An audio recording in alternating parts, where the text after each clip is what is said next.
ನೇರಳೆ ಹಣ್ಣು ಸಂಸ್ಕೃತದಲ್ಲಿ ಇದಕ್ಕೆ ಜಂಬೂ ಹಣ್ಣು ಅಂತೇಳಿ ಕರೀತಾರೆ. ಈ ಒಂದು ಮರದ ಹಣ್ಣುಗಳು ಬೀಜ, ಎಲೆ, ತೊಗಟೆ ಎಲ್ಲವೂ ಉಪಯುಕ್ತ ಎಂದು ಆಯುರ್ವೇದ ತಿಳಿಸುತ್ತೆ.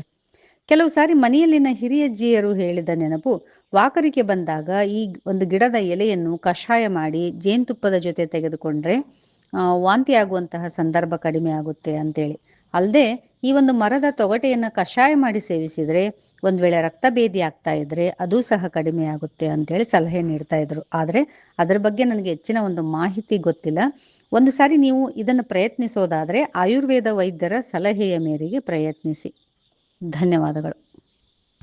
ನೀವು ಇಲ್ಲಿ ನೋಡ್ತಾ ಇರೋದು ನೇರಳೆ ಹಣ್ಣಿನ ಗಿಡ. ನೋಡಿ, ನೇರಳೆ ಹಣ್ಣಿನ ಮರದಲ್ಲಿ ಯಾವ ರೀತಿ ನೇರಳೆ ಹಣ್ಣು ಇರುತ್ತೆ ಅಂತೇಳಿ ಗಮನಿಸಿ. ಹೆಚ್ಚಾಗಿ ಸಕ್ಕರೆ ಕಾಯಿಲೆ ಇರುವವರಿಗೆ ನೇರಳೆ ಹಣ್ಣನ್ನು ತಿನ್ನೋದಕ್ಕೆ ವೈದ್ಯರು ಸಲಹೆಯನ್ನು ನೀಡ್ತಾರೆ. ಹಾಗಾಗಿ ಮಾರ್ಕೆಟ್ನಲ್ಲಿ ನಾವು ನೇರಳೆ ಹಣ್ಣು ತೊಗೊಂಡು ತಿಂದಿರ್ತೀವಿ. ನೇರಳೆ ಹಣ್ಣಿನ ಗಿಡಗಳು ಹೆಂಗಿರ್ತವೆ ಅನ್ನುವಂತಹ ಒಂದು ಕುತೂಹಲನೂ ಸಹ ಇರುತ್ತೆ. ಯಾವ ಥರ ಬಿಡುತ್ತೆ ಅನ್ನುವಂತಹ ಕುತೂಹಲ ಇರುತ್ತೆ. ಈ ರೀತಿಯಾಗಿ ಗೊಂಚಲು ಈ ಒಂದು ನೇರಳೆ ಹಣ್ಣನ್ನು ನಾವು ಗಮನಿಸ್ಬೋದಿಲ್ಲೇ ಇರೋದ್ರಿಂದ ಇನ್ನೂ ಇದರ ಇಳುವರಿ ಇನ್ನೂ ಜಾಸ್ತಿ ಬರುತ್ತೆ. ಆರಂಭದ ಇಳುವರಿ ನೇರಳೆ ಹಣ್ಣಿಂದು